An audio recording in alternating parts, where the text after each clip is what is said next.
얼마 전에요, 교회에 보일러 교체를 했습니다. 1층에 보일러가 하나 있어요. 그래서 목양실과 유치부실이 이렇게 따뜻하게 난방이 되는데요.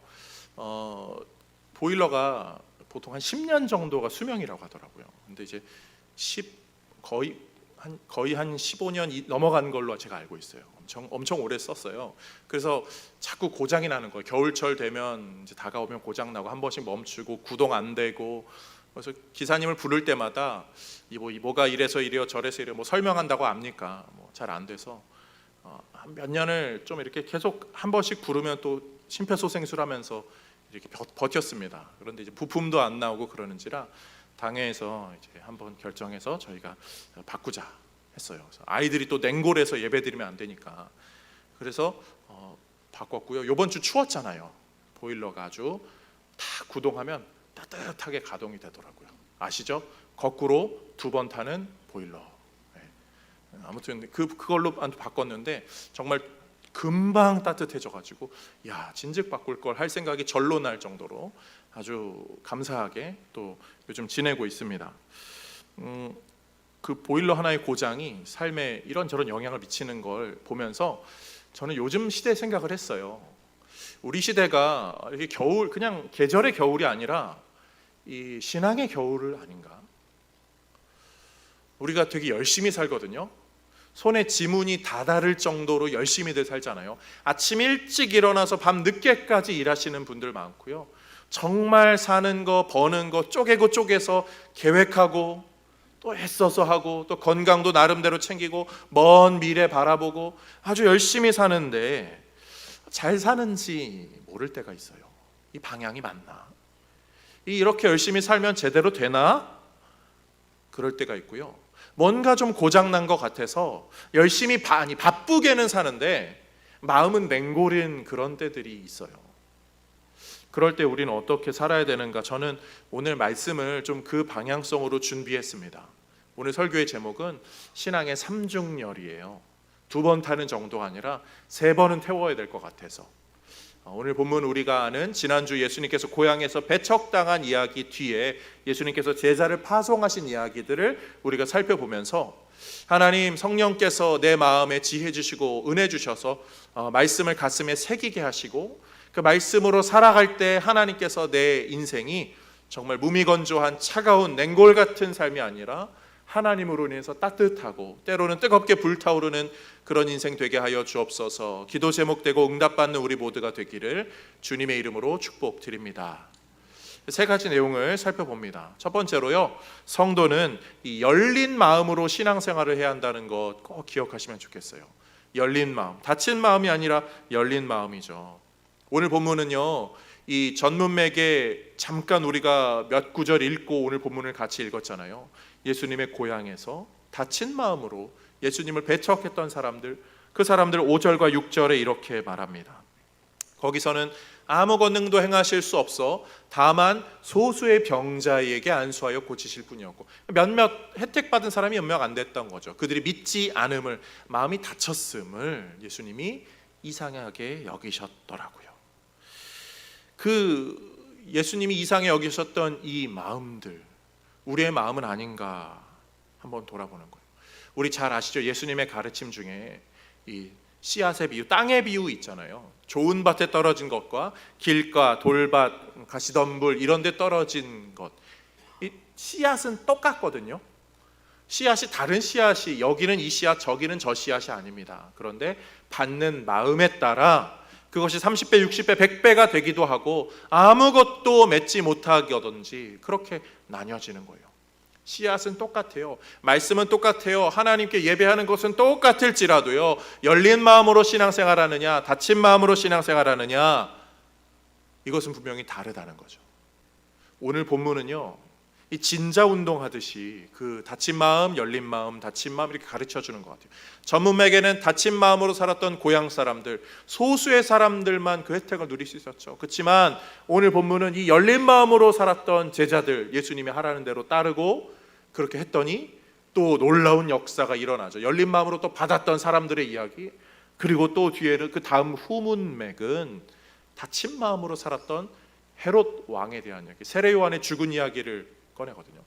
시간상으로는 더 더 이전의 이야기인데 이 본문 마가는 의도적으로 닫힌 마음, 열린 마음, 닫힌 마음 이렇게 우리에게 알려주면서 너는 어떤 마음으로 예수를 바라보는가, 예수를 믿고 있는가 우리에게 물어보고 있죠.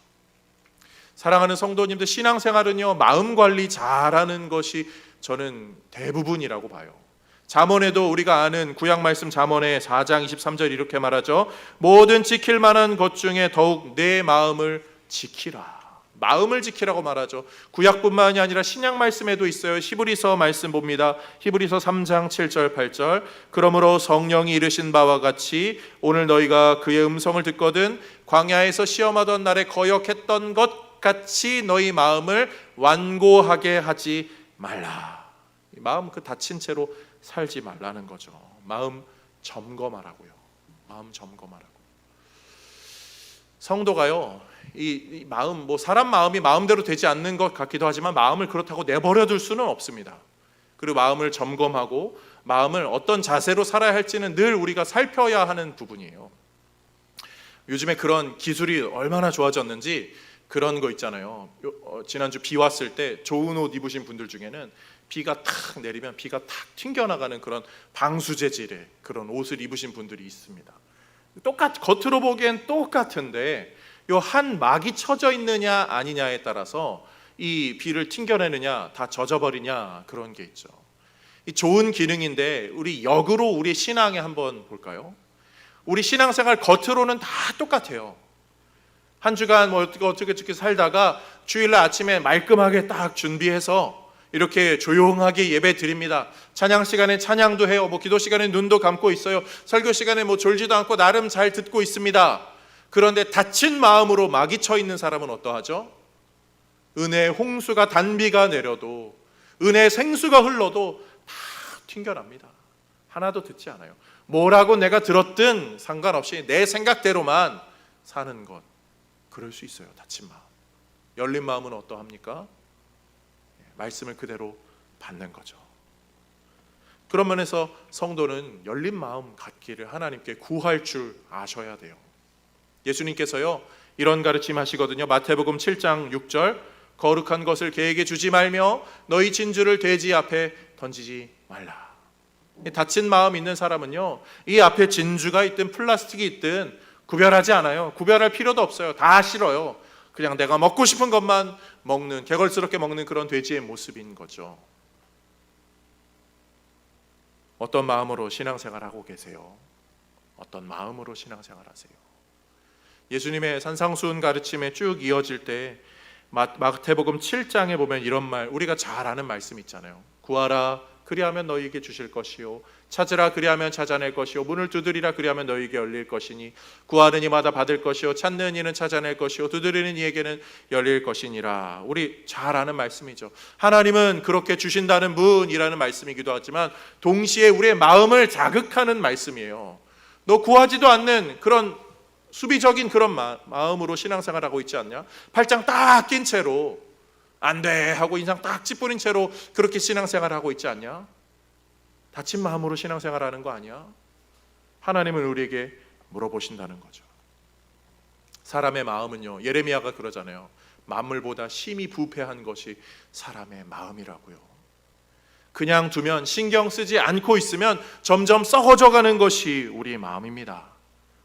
그러면 우리는 어떻게 해야 되나요? 이 몸부림치는 거예요. 그리고 사실 이 썩어진 마음, 부패한 마음들 그거 갖다가 숨는 것이 아니라 시편의 기자가 이렇게 말하잖아요. 시편 51편 17절 말씀, 하나님께서 구하시는 제사는 상한 심령이라.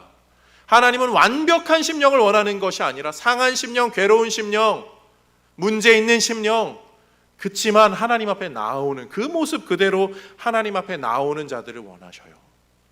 내 마음이 열렸든지 닫혔든지, 아니 내가 좀 열리고 싶어요. 근데 내 스스로 열 수가 없어요.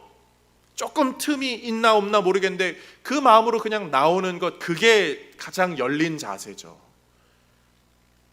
사랑하는 성도님들, 닫힌 마음으로 하나님께서 정말 그 능력의 하나님, 전능하신 하나님께서, 물론 하나님이 다 여실 수도 있지만 그렇게 하지 않으시고 하나님은 인격이셔서 우리를 기다리셔요. 네가 조금만 열어주지 않겠냐? 그리고 그 틈을 하나님은 쫙 비집고 들어오시는 거죠. 우리의 신앙생활이 그런 면에서 열린 마음으로 나아갈 수 있기를 하나님, 제 마음이 그렇게 열리게 하여 주옵소서 소망하며 신앙생활하는 우리 모두가 되기를 주님의 이름으로 축복드립니다. 두 번째로요, 성도는 열매를 사모하며 신앙생활을 해야 합니다. 오늘 말씀은 예수님을 배척했던 그 사람들과는 다르게 예수님의 말씀에 순종하고 열린 마음으로 받아들였던 자들이 말씀 따라 했을 때 경험하게 된 다양한 열매들을 우리에게 보여주고 가르쳐주죠. 12절 13절 말씀 함께 보겠습니다. 제자들이 나가서 회개하라 전파하고 많은 귀신을 쫓아내며 많은 병자에게 기름을 발라 고치더라. 아멘. 제자들이 막 하니까 그런 역사들이 일어난 거죠. 그런 열매가 막 열린 거예요. 맺어진 거예요. 그런데 이 열매는 다른 특별하고 대단한 어떤 그런 걸 말하는 것이 아니라 예수님을 닮은 모습을 이야기하는 것이죠. 다시 한번 보세요. 12절 말씀. 제자들이 회개하라 전파하고 귀신을 쫓아내며 병자를 고치더라. 전파하고 고치는 것, 이거 예수님 사역이거든요.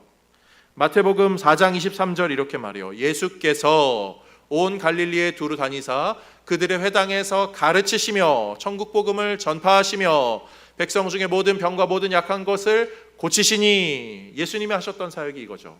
그런데 예수님을 향하여 열린 마음으로 예수를 따르는 사람들은 예수님을 닮은 삶을 살게 되죠.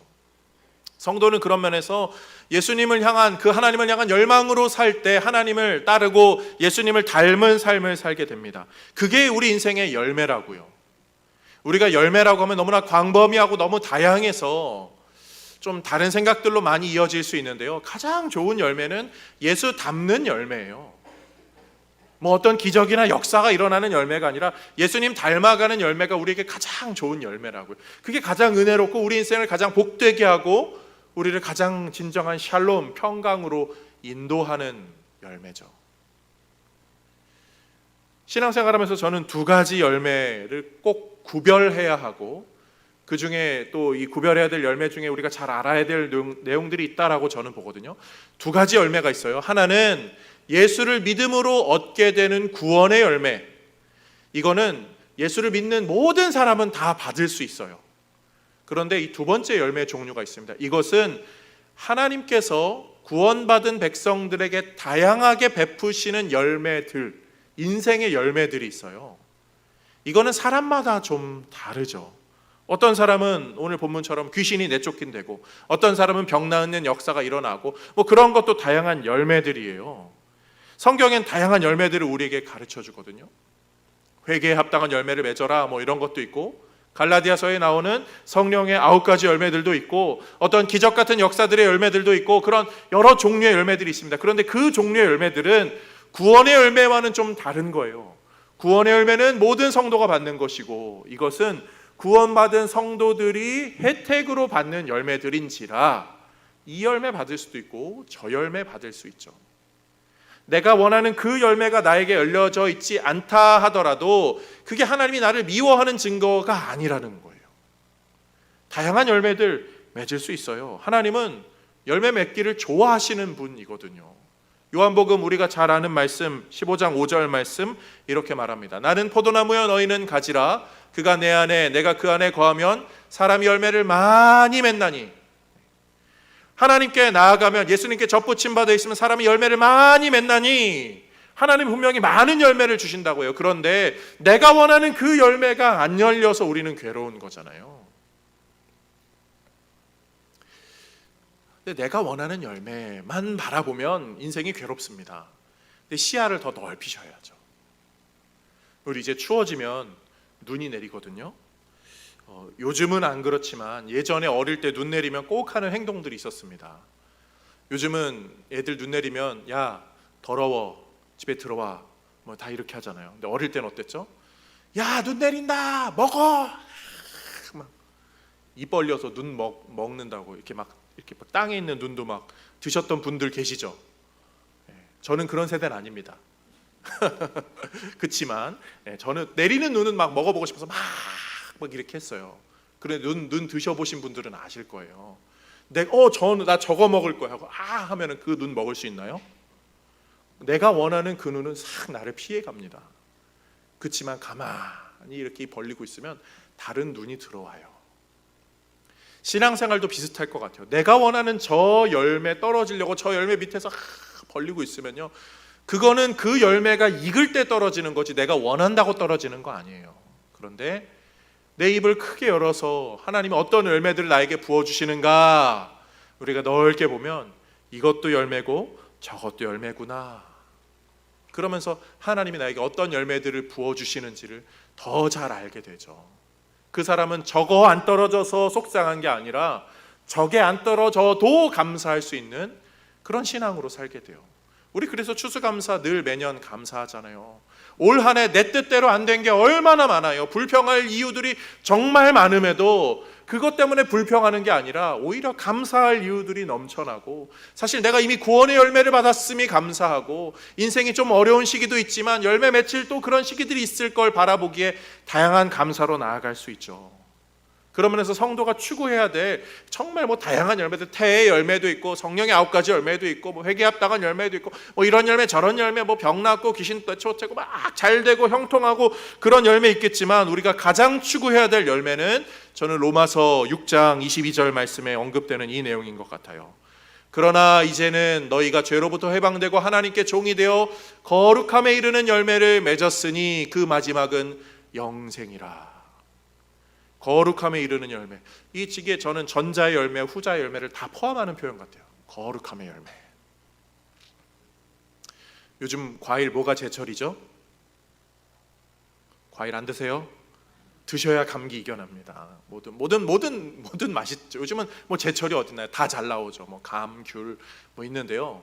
그 농부들을 그것도 하나하나 솎아내잖아요. 아니면 기계로 해가지고 엄청 대단하더라고요. 쫙 과일 이렇게 굴러가면은 크기에 따라서 당도에 따라서 푹푹푹 A급, B급, C급 쫙쫙쫙쫙쫙 합니다. 우리도 어쩌면 하나님 나라 앞에 갔을 때, 하나님 앞에 딱 갔을 때 솎아내는 과일처럼, 야, 네 인생의 열매를 한번 보자, 하나님이 그러실 수도 있을 것 같아요. 그러면 무슨 열매가 우리가 칭찬받을 열매일까요? 야, 너 병났네. 이게 어떤 A급의 조건인가? 야, 너 어떤 인생이 잘 됐네. 너 승진했네. 이때 열매 맺었네. 그거는 거기서 아무런 하나님한테 칭찬받거나 대단하게 구별될 그런 게 아닐 거예요. 거룩함의 열매. 이 하나는 진짜 칭찬받겠죠. 너의 인생을 알아. 너의 인생의 그 어려움과 그 수고스러움을 내가 알아. 그런데 너 거기서 거룩함의 열매를 잘 맺었구나.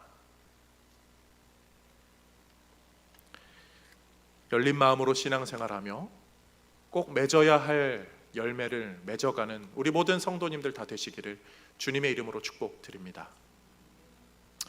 마지막 세 번째로요, 성도가 기억해야 될 것 한 가지는 열심의 삶으로 살아야 된다는 거예요. 열심의 삶. 오늘 이 삼중열이라고 해가지고 열린 마음, 열매, 열심 이렇게 단어들을 준비했습니다. 제가 약간 이런데 집착이 있나 봐요. 단어를 맞추고 이런 거. 그냥 기억하기 쉬우시라고 그 성경의 내용들을 연구한 것들을 그렇게 정리한 거니까 너무 이상하게 생각 안 하셔도 되고, 그러니까 제가 준비한 설교인 거죠. 갖다 베낀 설교 아닌 거죠. 기억하시면 되겠고요. 잘 생각해 보시라고 수요일쯤에 한번 떠올 때 뭐였지? 삼중열인데 열 이렇게 되는 일이 없도록 그냥 애써 본 거예요. 근데 이 열심인 거죠. 기독교는요, 사실 열심을 좀 조심스럽게 다룹니다. 조금 뭔가 좀 이렇게 한 걸음 이렇게 떨어져 있어요. 왜냐하면 기독교는 은혜의 종교이지 공로주의를 추구하지 않거든요. 근데 여기서 말하는 공로주의를 추구하지 않는다는 건 네가 네 열심으로 구원받은 거야 라고 하는 다른 종교와는 다르다는 거예요. 다른 종교는 너 삼보일배 해야 돼, 어디 가서 이거 108배 해야 돼, 정한수 떠놓고 몇십 일을 이걸 해야 돼, 그런 열심이 있어야 돼. 아니면 공양미를 300석을 바쳐야 돼, 연등 엄청나게 해야 돼, 기와장에 엄청 써가지고 해야 돼. 그런 열심으로 네가 어떠한 뭘 누린다라고 하는 그 공로주의, 기독교는 그걸 배척하는 거죠. 우리는 내 열심으로 구원받는 것이 아니라 하나님의 은혜로 구원받은 사람입니다. 이 이야기를 하기 때문에 열심이라는 단어에 약간 거부감이 있어요. 그런데 그렇다고 해서 이 기독교가 수동적인 종교를 말하는 게 아니에요. 우리는요, 그 은혜에 감격해서 사랑하는 자가 할 수 있는 그 열심으로 사랑을 표현하며 사는 거죠. 오늘 말씀이 사실 그 내용이에요. 오늘 본문에 우리를 가장 불편하게 만드는 부분이 8절, 9절 말씀이잖아요. 명하시되 여행을 위하여 지팡이 외에는 양식이나 배낭이나 전대의 돈이나 아무것도 가지지 말며 신만 신고 두벌옷도 입지 말라 하시고, 다 지갑 손 이렇게 꺼내세요. 막 옛날 부흥하세요 강선 목사님들 꺼내세요. 거기에 돈 과하게 쓸데없이 많은 거 다 쓸모없습니다. 막 이런 거 할까봐 괜히 불편한 부분일 수 있어요. 전혀 그런 거 아니에요. 요즘 뭐 그런 거 하면은 뭐 헤헤 저는 카드밖에 없습니다 이렇게 할 수도 있겠죠. 집에 안에 있는 옷장을 열어보세요. 그 뭐 여러 가지 쓸데없이 막 많은 것 1년에 한두 번도 꺼내 입지 않는 그 옷 다 뭐 쓸모 있습니까? 한 벌 빼고 다 정리하세요. 이런 불편한 구절 아니에요. 이 구절의 말씀은요, 하나님만을 열심으로 의지하라고요. 네 인생에 네가 준비하는 그 모든 막 쌓아놓는 그런 것들, 너 인생 잘 살려고 준비하는 그것들이 다 필요 없어도 하나님만 의지하면 된다라고는, 하나님 의지에 여기에 더 방점이 있는 거지, 뭐 갖다 버리세요, 없애세요, 뭐 이런 거 아닙니다. 뭐 있으실 분들은 있으셔도 되고 없으셔도 그런 거 상관없어요. 우리 잘 알잖아요. 우리 코로나 지나가면서 너무 잘 배웠어요. 인생이 갑자기 어떻게 될지 모르는 게 우리 인생이구나. 막 갑자기 몇 주 사이에 집 문을 꽁꽁 걸어 잠그고 엘리베이터도 무서워서 못 탔잖아요. 엘리베이터에 탔더니 뭐 어디 신발에 뭐 바이러스가 붙어가지고 이 감염 경로를 따져보니까 그렇게 됐다는 둥, 뭐 버스, 지하철 이런 거 뭐 손잡이 잡지도 못하고 막 마스크 쓰고 막 장갑 끼고 다니고 그랬잖아요. 막 안경 막 이렇게 쓰고 막. 인생이 어떻게 될지를 안다고 우리가 뭐 아무리 준비하고 예비한다고 그게 충분합니까? 지난주에 홍콩에 기사 보셨죠? 아파트에 화재 난 거 100여 명이 사망했고요, 200여 명이 실종입니다. 그 정말 두려운 영상이더라고요. 뉴스 보는데 우리 인생에 그런 일이 안 벌어진다고 누가 장담할 수 있어요? 우크라이나 전쟁, 러시아 전쟁이요, 2차 세계대전 이후로 그렇게 많은 유럽에 피해를 입힌 전쟁, 이게 진짜 그걸 넘어섰다고 하잖아요. 엄청나게 많은 사람들이 죽고 이 재산적인 피해가 일어났어요. 그런 일이 벌어지는 게 우리의 인생인데요, 뭘 준비한다고 우리가 뭘 두 벌 세 벌 한다고 그게 충분하겠냐? 그런 거 없어도 하나님만 의지하는 신앙으로 살아라. 예수님은 지금 그것을 가르치고 계시는 거죠. 그리고 사실 우리는 그 신앙으로 지금 신앙생활 하는 거예요. 옷장이 뭐 많이 이거 아니라 우리 오늘 하루 잘 살아서 감사합니다. 그렇게 기도하시잖아요. 저녁에 잠자리에 하나님, 아침에 일어나서 하나님 오늘도 하나님 좀 도와주셔야겠습니다. 이게 하나님을 의지하는 성도의 모습이죠. 한 주를 주일에 우리가 모여서 예배할 때 그러잖아요. 하나님 한 주간 어떤 일이 벌어질지 모르는데 이렇게 인도해 주시고 모이게 하셔서 감사합니다. 모이는 것 자체가 감사, 예배할 수 있는 것 자체가 감사. 한 달 지나면서 그러잖아요. 11조 예물도 하면서 그런 분들은 하나님 한 달, 두 달 지나가는 거, 내가 뭐 통장에 뭐 한 달, 두 달 살 이게 있어서 나는 인생이 평안합니다가 아니라 어떤 일이 벌어질지 모르는데 이번 한 달도 잘 지켜주시고 또 한 달을 바라보게 하시니 감사합니다. 하나님 이 모든 것의 주인이 하나님이십니다 하는 그런 신앙의 고백들 다 우리 안에 있는 거잖아요. 우리 11월 마지막 날이거든요. 12월 첫째 주 저희 교회가 회기 이제 돌아가는 기간이에요. 다음 주 공동의회 하는데 그 공동의회 하는 거 다른 거 아니잖아요. 한 해를 은혜로 이끄신 하나님께 감사하고 또 하나님 한 해를 또 이렇게 바라봅니다. 은혜로 잘 갈 수 있도록 하나님 우리를 이끌어 주옵소서. 그 의지하는 시간들인 거잖아요. 우리 내년 한 해 보면서 내년 한 해 아무것도 안 해도 나는 다 먹고 사는 거 걱정 없이 살 수 있어 하는 그런 분들 여기 계세요? 계실 수도 있지만 그거 있어봤자 1년, 2년이죠. 우리 그거 의지할 수 없어요. 우리 인생은요 아무리 준비해도 끝이 없습니다. 그래서 우리는 하나님만을 의지하는 거예요. 그 의지함에 열심히 있어야 한다는 거죠. 그리고 성도가 하나님을 의지하면 하나님은 어떻게 도우시죠? 우리의 삶으로, 우리의 육적인 도움과 우리의 영적인 도움으로 함께 하시죠. 영적인 도움으로 성도를 불태우게 하시고, 육적인 것으로 다양하게 먹이시고 입히시고 재우시죠. 오늘 본문의 제자들이요, 예수님을 찾아옵니다. 예수님, 제가 3일을 굶었습니다. 이런 제자가 있나요?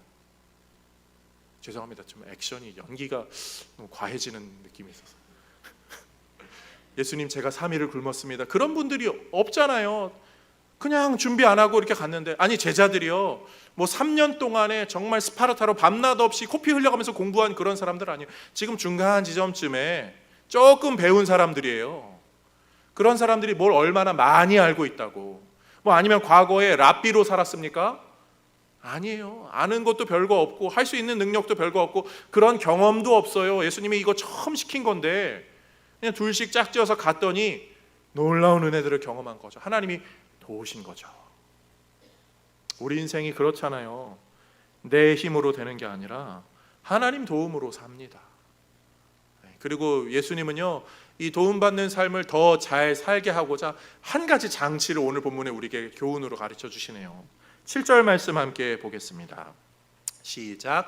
12 제자를 부르사 둘씩 보내시며 더러운 귀신을 제어하는 권능을 주시고. 아멘. 둘씩 짝을 짓는 거, 이거 정말 지혜죠. 우리 지금 연말에 다들 잘 아실 거예요. 헬스장 등록하신 분들, 혼자 등록하신 분들, 자유로 등록하신 분들, 이 말씀이 얼마나 폐부를 찌르고 계십니까? 아시죠? 사람은 혼자 헬스장 등록하면 기부하는 거. 근데 그 기부 안 하는 방법이 뭐죠? 트레이너 붙이는 거잖아요. 둘씩 짝을 져야 돼요. 그게 아니면 정말 의지가 강한 누군가를 대동해서 하든지. 수영 운동 많이 하시더라고요. 88체육관도 막 가시고, 박태환 수영하시는 분들 있잖아요. 수영하시는 분들, 수영 꾸준히 하시는 분들 그 비결이 뭔지 아세요? 강습입니다. 강습. 자유수영 안 끊어요. 그분들은 강습을 꼭 끊어요. 왜요? 누가 이렇게 짝으로 같이 해야 되거든요. 아니면 게을러져요. 자유수영. 자유수영으로 끝까지 오래 하시는 분들은 정말 보통이 아니신 분들이고, 보통 사람들은 다 그렇습니다. 이번 주 김장 시즌이잖아요. 김장집에서 혼자 하면 얼마나 힘들어요. 그런데 누구 마음 맞는 사람 있으면요, 수다 떨면서 백포기 막 하잖아요. 그게 사람이 누군가 짝을 지은, 자꾸 여성분들 예만 들어, 남성분들의 예로 들면 군생할 때 보초 쓰시잖아요. 보초 꼭 2명이서 쓰는 거 아시죠? 왜요? 사수가 쪼수 갈구라고. 그 맨날 그러거든요. 야, 재밌는 얘기 좀 해봐. 재미난 일 없냐? 근데 이렇게 주거니 받거니 하면서, 그러면서 그 1시간 2시간 견디는 거예요. 혼자서는 무섭고 두려워서 또 졸려고 피곤해서 못 하는데 둘이서는 능히 할 수 있거든요. 그래서 예수님은 짝으로 맺어주시는 거죠. 그래서 우리에게 소그룹이 필요한 거예요. 뭐 다른 거 없습니다. 같이 신앙생활 쿵짝쿵짝 즐겁게 하시라고, 이야기하고 교제하시라고요. 혼자 이렇게 나왔다가 가시는 분들은요, 조금 있으면 교회 옮겨요. 다른 데 갔다가, 아니면 이런저런 있으면 교회 안 나옵니다. 그런데 아유, 왜 안 나왔어? 이거 하는 사람 한 명만 있어도요, 신앙생활 바뀌죠. 인생도 그래요. 제가 인천시 생명 존중 그 사랑 협회에 들어가 있거든요. 자살 방지 이런 거. 인천시 지난주에 그 결과가 나왔어요. 2024년, 왜 2024년 결과를 지금 알려주는지 모르겠는데, 2024년에 인천 내에서, 관내에서 자살 시도가 적발된 건이 2,000건이 넘습니다. 근데 적발이 안 된 건 훨씬 더 많다는 거죠. 근데 자살해서 돌아가신 분들 1,000명이 넘어요. 저는 그 숫자가 정말 좀 충격적이더라고요. 근데 그 연령대가요, 20대, 30대, 40대, 50대, 60대, 70대, 어느 연령대가 제일 많을 것 같으세요? 50대가 제일 많아요. 저는 그게 두 번째 충격. 삶이 어려워지고 막막하고 힘드니까 어떻게 해야 될지 모르겠고, 그러니까 이 마음이 그런저런 마음에 정말 그런 선택을 하신 거죠. 옆에 누가 한 사람만 잘 붙잡아주고 그랬으면 얼마나 좋을까. 우리 신앙생활도 좀 그러면 좋겠어요. 옆에 있는 우리 소그룹들 멤버들, 그냥 얼굴 예배 드리시는 분들 뭐 보니까요, 늘 우리 장로님들 여기 앉고, 여기 앉으시는 분들 여기 앉고, 다 그 자리에 앉거든요. 모르는 사람이어도 아는 척 할 수 있어요. 그냥 뭐 할 말 없으면 이렇게 하시면 되거든요. 그러면서 우리는 서로 끈끈해지는 거 조금씩. 그런데 한 가지 문제가 있어요.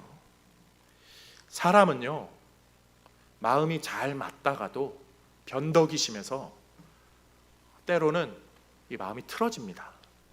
그래서 알콩달콩 오손도손 즐겁게 막 하지만 그 마음이 때로는 좋은 관계로 잘 이어가지만 무슨 일 하나 때문에 틀어지고서 막 어그러지고 막 그러죠. 지난주까지만 해도 막 언니 동생하고 막 형 뭐 아우 막 이렇게 했던 그런 관계가 죽일 놈 살릴 놈 하는 게 사람 관계잖아요. 부부도 그렇게 좋아서 결혼하고서는 양말 벗는 것 때문에 마음 안 맞아서 막 이렇게 막 토라지기도 하고 그럴 수 있잖아요. 저희 집 얘기 아닙니다. 자꾸 부정하니까 더 막 그런 것 같아요. 근데 진짜 저희 집 얘기는 아니에요. 근데 안 맞는 게 있잖아요. 사람은 그렇거든요. 그래서 예수님은 좋은 짝을 지어주는 예를 이렇게 가르쳐 주시지만 우리 인생의 부족함을 아시기 때문에 진정한 메이트, 진정한 짝을 우리에게 주고 싶으셨어요. 그래서 하신 일이 무엇입니까? 자신이 직접 짝이 되신 거죠. 예수님이 요한복음 16장 7절에 이렇게 말해요. 그러나 내가 너희에게 실상을 말하노니 내가 떠나가는 것이 너희에게 유익이라. 내가 떠나가지 아니하면 보혜사가 너희에게로 오시지 아니할 것이요 가면 내가 그를 너희에게로 보내리니. 이건 예수님이 떠나겠다는 이야기이면서 동시에 내가 성령 하나님으로 같이 너희와 함께 하겠다라고 하는 그 정말 진정한 짝, 진정한 도움, 보혜사가 돕는 영이잖아요. 그 돕는 영을 우리에게 허락해 주신다고요. 그리고 그 성령 따라서 우리는 이 신앙의 길을 갈 때 때로는 사람에게 상처받아도 내 안에 계시는 성령께서 함께 하시기에 이겨나갈 수 있어요. 살면서요, 매 순간순간마다 성령 하나님이 나와 함께 하시는 것을 생각하면서 인지하시며 사시면요, 그 성도는 바뀔 수밖에 없어요. 변할 수밖에 없고, 저는 그런 성도는 열매를 풍성하게 경험할 수밖에 없다라고 믿어요. 아니, 그거는 단언하게 선포할 수도 있어요. 아침에 일어날 때 하나님 감사합니다 하는 고백, 아침에 일을 하면서 하나님 나와 함께 하시죠. 내가 뭘 하길 원하십니까? 아니, 수다 떨면서 전화할 때 막 이 얘기 저 얘기 할 때 주님이 나에게 지금 무슨 이야기를 하기를 원하실까? 직장에서 일을 하면서 이건 하나님이 나에게 맡겨주신 건데 하나님이 나에게 어떤 방법으로 영광 돌리기를 원하실까? 이 사소한 차이가 성도의 인생을 그냥 무미건조하게 살게 하는 것이 아니라 열린 마음을 갖게 하고 열매를 맺게 하고 뜨거운 열정으로 살게 하는 그 비결이 되는 거죠. 그렇게 3번 타오르는 거예요. 성령님께서 우리를 불타오르게 하십니다. 그리고 그 삶 자체가 복음을 전하는 거예요. 무슨 말을 해야 될까? 주님 무슨 말을 하길 원하세요? 라고 물어보는 성도는요, 반드시 복음을 전할 기회를 만나요. 교회 한번 가지 않을래? 예수님 한번 믿어보지 않을래? 일상에서 예수님을, 성령님을 늘 떠올리며 사는 성도들은요, 다른 사람들이 보기에 야, 저 사람은 왜 이렇게 다르지? 예수 믿으니까 저럴 수 있는가는 궁금증이 자아낼 행동을 하게 됩니다. 말하고 행동하고 이런저런 자리에서요, 하나님을 의식하는 사람은 실언이나 허언에서 조금은 더 다를 수 있어요. 그게 우리 안에 내주하시는 성령께서 우리의 짝이 되어주셔서 우리를 도우시며 이끄시는 비결이 되죠. 그런 인생은 저는 허무하지 않다, 의미가 없지 않다라고 믿어요. 연말이 되면서요, 요 이야기하면서 설교를 마무리하겠습니다. 연말이 되면서 어떻게 지내시는가 모르겠는데 주변의 분들 한 번씩 둘러보시고요, 한 번씩 또 차도 마시시고 식사도 한번 하시고 교제도 좀 하시면서 시간 좀 되시면 뭐 영화도 한번 보고 뭐 그러면 좋으실 것 같아요. 1997년에 개봉한 영화 아주 유명한 거 있거든요. 타이타닉이라고 다들 잘 아시죠? 영화는 가끔씩 한 번씩 볼만한 것 같아요. 저는 영화 보면서 저거는 우리 기독교적으로 좀 우리 청년들이랑 뭐 이렇게 이야기해 보면 어떨까 이런 생각들을 좀 하거든요. 근데 타이타닉 영화 우리 97년도 개봉, 아주 전 세계적인 열풍을 일으켰기 때문에 거의 다 보셨을 거예요. 타이타닉의 그 명장면들, 기억에 남는 명장면들 꼽자면 저는 그 중에 하나가 배가 막 침몰하는데 이 노부부가 침대에 탁 누워가지고 마지막에 허그하는 그 장면. 저만 본 거 아니죠? 저렇게 한날, 물론 그 얼마나 괴로울까 하지만 저렇게 마지막을 함께하는 그런 게 너무 아름답다 이런 생각이 들었고, 또 하나 장면은 이렇게 그 연주하시는 분들이 막 이렇게 막 삐삐삐 막 하다가 우리는 여기까지인 것 같네, 수고했어, 땡큐 막 하면서 갈 길 가세 딱 가다가 다 첼로 든 분 갈고 뭐 비올라 든 분 갈고 하는데 갑자기 바이올린 탁 내 주를 하니까 첼로 든 분 멈춰서 탁 해서 같이 딱 연주하고 끝까지 연주하는 그 장면 탁 아주 인상 깊었죠. 그런데 그런 뭐 다양한 장면들, 그 마지막에 케이트 윈슬렛과 레오나르도 디카프리오가 뗏목 널빤지에 탁 해서 쫙쫙 하면서 했던 그런 장면들이 있는데, 우리 기독교인들은 사설이 길었습니다. 오늘 좀 그런 날인 것 같아요.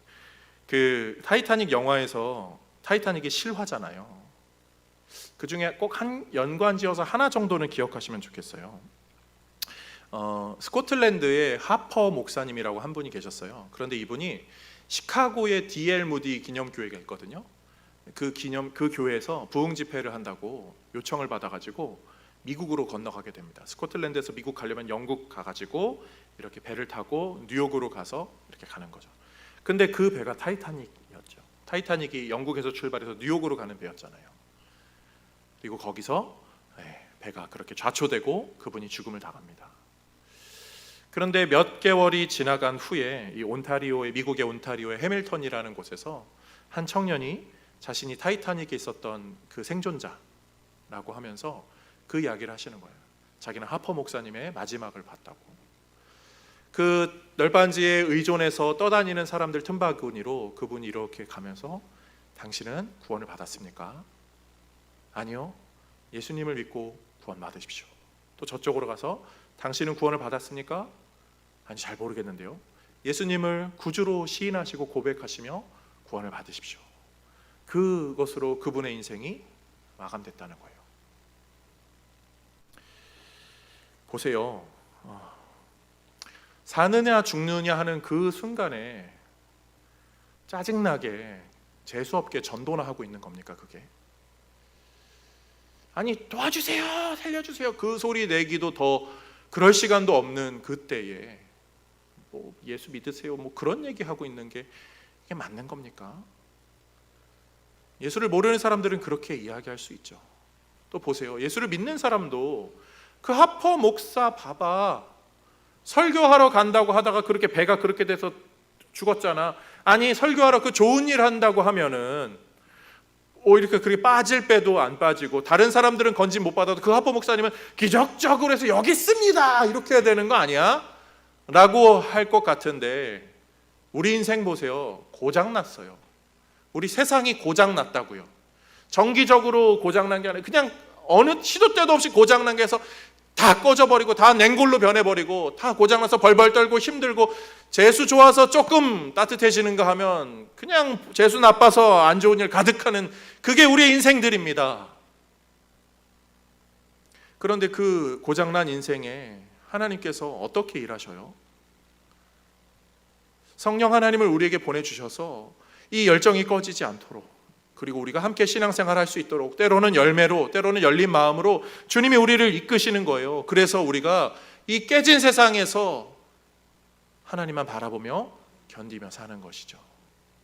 세상이 이러니까 우리가 믿음으로 살면 다 잘 된다, 저는 그런 이야기 하는 거 아니에요. 이 냉골 같은 세상에서 우리는 얼어 죽을 수밖에 없어요. 그렇지만 우리 힘으로 이 열기, 사람의 열기로 이걸 다 감당할 수도 없음도 더 잘 아시기 때문에 우리를 뜨겁게 이끄시고 우리를 열매로, 열정으로, 또 열린 마음으로 이끄시는 성령 하나님이 늘 우리 안에 계심을 기억하시면서 예수 잘 믿으시고 예수님이 보내주신 성령 하나님 늘 의지하면서 하나님 아버지의 뜻 따라 살아가는 우리 모든 성도님들 다 되시기를 주님의 이름으로 축복드립니다.